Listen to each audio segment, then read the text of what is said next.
په کندهار کې د کولرا او نورو موسمي ناروغي ترڅنګ د هوا د بدلون له امله په سلګونه ماشومان چې د شری په ناروغي اخته و د کندهار د میرویس روغتون د ماشومانو څانګې ته وروړل شوي دي چې له ډلې یې 488 تنه چې پرلهپسې روغتیایي څارنې ته اړتیا درلودله بستر شوي دي. د کندهار د میرویس روغتون د ماشومان د څانګې مشر ډاکټر محمد صدیق وایي په تیرو 3 میاشتو کې په شری د اخته ماشومانو له ډلې 90 خپل ژوند له لاسه ورکړی. ډاکټر صدیق وایي د شری د زیاتوالي اصلي علت د کورنۍ لخوا ماشومان ته د شری د واکسین نه ورکړه او د موسم ناڅاپي بدلون دی. کوم ارقام چې موږ سره موجود دي موږ 488 مریضان بستر کړي دي چې دغه 488 مریضان د جملې څخه 90 مریض په حق رسیدلی دي. تاسو ته بهتره معلومه ده چې د میرویس روغتون چې دی دا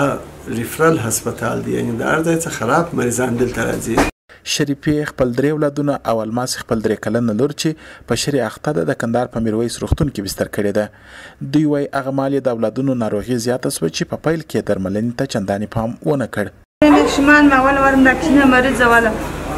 د غذای مستدلین بستر کوي و عمل له کورته ولاړم برای برته مریض ورتیر برای شری چې راغله برای د شری نه ولې بیا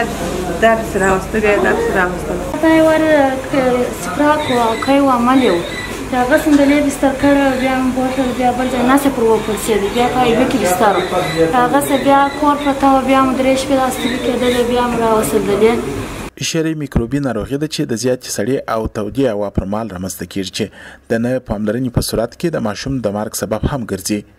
د روغتیا وزارت د روان کال دوري میاشتې پر 15 نیټه اعلان وکړ چې